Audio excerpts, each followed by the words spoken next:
If you think it, we could make it. All it is a matter of time and money.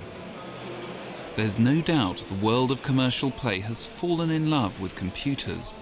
When the leading special effects houses came to London before Christmas, it was clear that the entertainment industry now thinks of movies as just another form of software.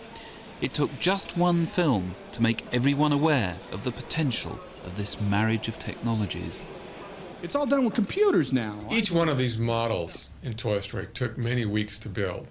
It wasn't just a matter of designing the surface, but one had to design how each one moved, how it animated, how the muscles behaved in the face. I don't know if you're familiar with the speed, say, of the Cray 1 computer, the original supercomputer. But we had the equivalent of 300 Cray 1 computers working on this. The data storage was about 12,000 gigabytes. And every frame took between 1 and 15 hours to compute. The next film that we are producing will have 5 times the compute power behind it. You will see much greater visual quality. And even though we love the story of Toy Story, we'd like to think that the image quality is actually the weakest of any film that we ever make. The next film will look stunning in comparison. Toy Story was entirely computer-generated, yet its $30 million budget was far smaller than many Hollywood features. No one expects all movies to be completely synthetic, but increased power has meant more and better digital effects. Sometimes, filmmakers are just trying to create something that's very hard to do, so you've got to, rely essentially on effects. Jurassic Park had about 60 shots in it. That work still stands up today, I think. Fantastic work.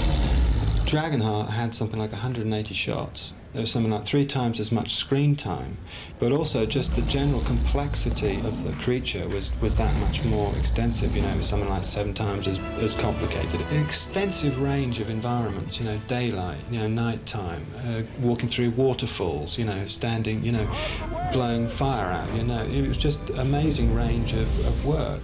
But not just that, but just in the actual emotional capacity of the creature itself. And that's the real difference, I think. So far, computer animation has relied on its ability simply to wow us. But is it ready to take the next step, blending seamlessly with reality? During I would say 87, 89, people wanted a computer image. It has to be computer image. It has to be flashy. Look, high technology. We are doing high technology. No, when people are doing films, they want to do effects that nobody sees. And we tried to do our best in that. On City of Lost Children, we worked a lot on that. Like, when you look at a film, you have very often you see changes of focus with depth of field, and nobody notices it because you are so used to see films that you don't realize that computer image, it took us a lot of time to reproduce the exact 35mm grain. It took us a lot of time to emulate the motion blur of movement. It's not a fantastic effect because nobody notices it. The goal is you don't have to notice it. To be an animator, one has to be an actor, and you have to feel the character that you're animating. You have to understand what he or she or it would look like, look at, act around. And you really have to become the personality of the character. Story is absolutely king of everything we do. I know there are films that succeed because of their whiz-bang effects, and they make a lot of money. But the films that are really memorable, the ones that last for the ages, are the ones that have characters that you remember when you walk out of the theater. Hello. Hello. Does the technology inspire the artist, or does the artist inspire the technology? Well, that's not much of a question. I think I know what you're trying to ask, though. If the technical people think they drive the process, then you get sterile special effects films. And if you get the artist driving the process, then you'll sometimes get these hokey films where they have no concept of what their underlying ground or what their technology is.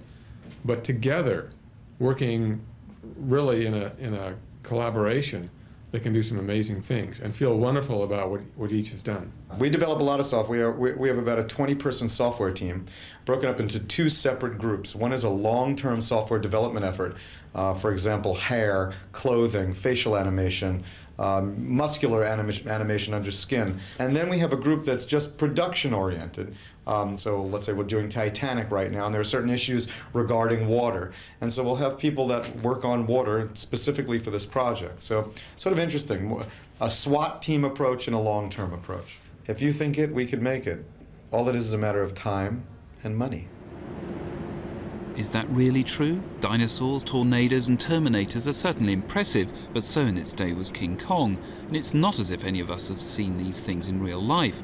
What about a digital cat or a convincing digital human? Aren't there limits to what computer animation can really deliver? There are a lot of reasons why creating computer-generated humans are so difficult. When you start to think about hair, each strand of hair would have to be a different polygonal shape, and it would have to reflect and refract light differently. That's a lot of computational needs, you know, so it can be done. It's just really difficult in terms of compute power and rendering time.